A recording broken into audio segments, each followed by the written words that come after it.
Olá, meus queridos estudantes, estamos aqui para a nossa segunda aula da disciplina Direito do Trabalho e Legislação Social.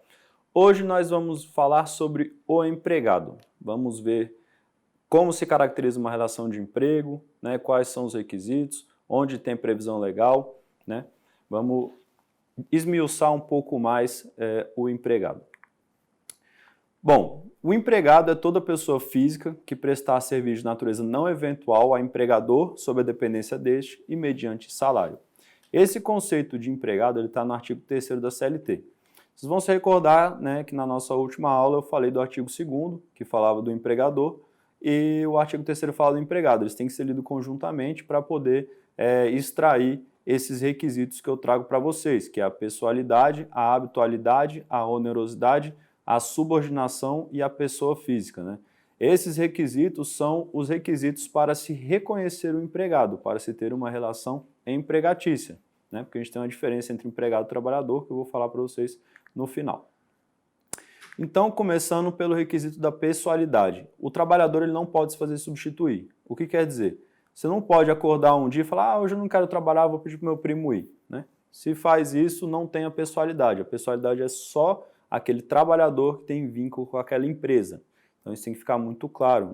A pessoalidade ela vai estar diretamente relacionada com o último requisito que eu tinha colocado, que é o de pessoa física. Você não tem como ter pessoalidade sem ser pessoa física. O segundo requisito é a habitualidade. A habitualidade é a não eventualidade do trabalho. O que isso quer dizer? Quer dizer que o empregado tem que ir sempre à empresa, ele tem que ter uma frequência habitual. E o que seria uma frequência habitual? A jurisprudência, a justiça entende que mais do que 3 vezes por semana é caracterizada a habitualidade, é caracterizada a não eventualidade e naturalmente você pode ter um vínculo de emprego. Então, por exemplo, se você tem uma diarista que vai na sua casa, ou até mesmo um diarista que vai um trabalhador que você paga diárias na sua propriedade rural e ele vai uma vez por semana, ok. Se ele passa aí 3 vezes por semana, ele já vai ter um vínculo reconhecido, ele vai deixar de ser diarista e vai passar a ser um empregado. E aí, quando ele passa a ser empregado, ele passa a ter todos os direitos de contrato por prazo indeterminado, que nós vamos ver em outras aulas mais para frente, vai ter questões que vão trazer impactos econômicos na demissão e tudo mais. Então tem sempre que tomar cuidado com esse requisito da habitualidade, que para não deixar, quando não for esse o intuito, não tornar um trabalho eventual em habitual. O próximo requisito é a onerosidade. A onerosidade é obrigatoriedade de remuneração. A gente trabalha para ganhar dinheiro. Então, se a gente trabalha para ganhar dinheiro, um dos requisitos tem que ser remunerar. Trabalho voluntário não tem vínculo. Então, tem esse outro ponto. A remuneração ela pode ser de outras formas. Na nossa aula de remuneração, a gente vai falar um pouco porque o rural ele admite uma forma de remuneração diferenciada, que é o salário in natura. Mas isso vai ficar para a nossa aula que a gente vai tratar especificamente sobre remuneração e salário. Então, esse é o quarto requisito, que é a onerosidade. Era o terceiro requisito, me perdoe. O quarto requisito é a subordinação. O que é a subordinação? Vocês vão se recordar que na última aula eu falei dos poderes do empregador. Os poderes do empregador eles estão diretamente relacionados à subordinação, porque o empregado é subordinado ao empregador. Então o empregador vai exercer seus poderes de controle, de organização, e o seu poder disciplinar no empregado. Então essa subordinação que caracteriza uma relação de emprego. Se ele não tem subordinação, ele pode ser um autônomo, é muito caracterizado. O autônomo ele não tem subordinação, você vai contratar ele para fazer uma atividade específica, você não vai estar dando ordem direta para ele, você não vai estar fiscalizando o trabalho dele, ele muitas vezes não vai ter uma jornada habitual, ele vai quando quiser, enfim. Então, o autônomo ele não é empregado, ele é um trabalhador. E o último requisito, o quinto, é pessoa física.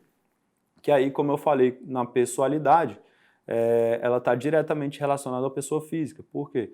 Porque não tem como ter a pessoalidade sem ser uma pessoa física. Você não tem como ter um vínculo de emprego com uma empresa. Então, esse vínculo com uma empresa é a terceirização, que é uma outra forma de contratação que tem uma natureza civil, apesar de ter impactos e responsabilidades vinculadas à questão trabalhista, mas é um contrato de natureza civil né, entre duas empresas, então não vai ter vínculo entre uma empresa que contrata a outra, né? Isso vai ser outra relação. E como eu falei para vocês no começo, né, a gente tem alguns outros tipos de empregado, né? A gente tem que ver sempre o empregado, ele é uma espécie, né? A gente tem o gênero trabalhador, que é como se fosse um guarda-chuva, e embaixo a gente tem empregado rural, empregado aprendiz, empregado safrista, né? Então, assim, o empregado ele vai ter esses requisitos que eu falei para vocês agora há pouco, né? Esses 5 requisitos, e para ser caracterizado como empregado. Se não tiver os requisitos, a gente vai ter um trabalhador, como o exemplo do autônomo que eu falei para vocês. O empregado rural, ele não tem nenhuma diferenciação para o empregado urbano, né? A única diferenciação que se tem é no local da prestação do serviço, né? E a outra diferenciação que a gente tem é a questão do empregador, né? Mas aí no empregado não muda nada, muda no empregador. Como eu falei na nossa última aula, o empregador ele pode ser pessoa física, que não é admitido no meio urbano, né?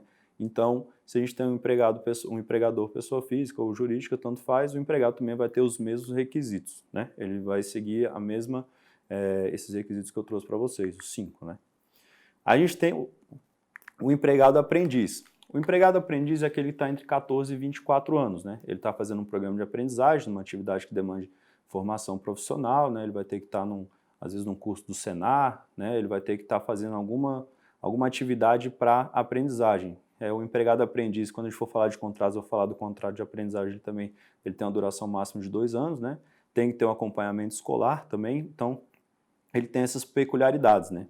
E aí a gente tem sempre que lembrar que menor de 18 anos não pode estar em atividade insalubre, perigosa ou noturna. Então, no meio rural, a gente tem que tomar cuidado na contratação do aprendiz. A gente sabe que é um grande problema no setor a gente encontrar aprendizes para algumas atividades, porque a gente tem, o Ministério do Trabalho, em regra, reconhece quase todas as atividades rurais como atividades que possam ser consideradas insalubres e perigosas, por questão de aplicação de defensivos químicos, né?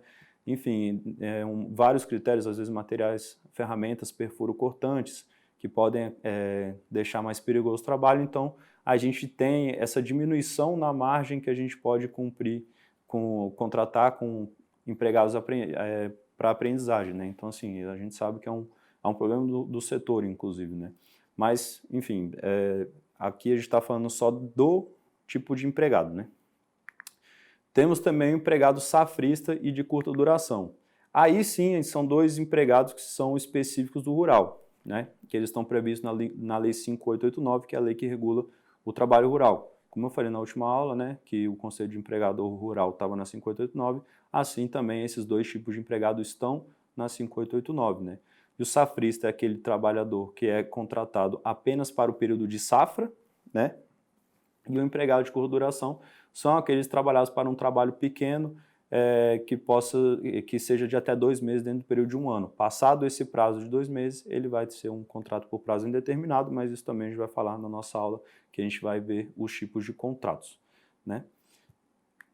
E aí temos também o trabalhador. Como eu falei para vocês, né, o trabalhador é como se fosse um grande guarda-chuva. Todos são trabalhadores, né? Então, até aqui eu trago o exemplo do diarista, que eu já tinha falado lá atrás, o autônomo também, que é um trabalhador. E o que seria o trabalhador? O trabalhador, ele não vai ter todos os requisitos que a gente citou no primeiro slide. Às vezes, ele não vai ter a pessoalidade, né? Às vezes ele não vai ter a subordinação, o que é mais comum, né? Não ter a subordinação. Enfim, se faltar algum desses requisitos, ele vai ser trabalhador. Então, como eu falei, se não tiver habitualidade, o exemplo que eu dei do diarista, que vai só uma vez na semana, ele é um trabalhador ok, né? Assim como o autônomo, você vai contratar um cerqueiro, né, para construir cerca na propriedade. É para uma atividade específica, né? Às vezes ele pode mandar o primo dele e tudo mais, não vai ter a pessoalidade. Você não vai ficar em cima dele supervisionando o trabalho dele, dando ordens diretas, né? Então, assim, ele vai lá, ele geralmente é um trabalhador autônomo. Então, essa foi a nossa segunda aula, né? Falamos aqui sobre o empregado, vimos tipos de empregado que a gente tem, o empregado específico do rural, vimos também os requisitos para se ter uma relação de emprego, lembrando, né, da relação direta do empregado com o empregador, né, com a nossa primeira aula. Então, tem sempre que estar atento aos conceitos que a gente viu na primeira aula e aos requisitos que vimos aqui na segunda aula, que estão juntos na legislação, tanto na legislação rural, 5889, quanto na CLT. Muito obrigado pela atenção de vocês e a gente se vê na nossa próxima aula.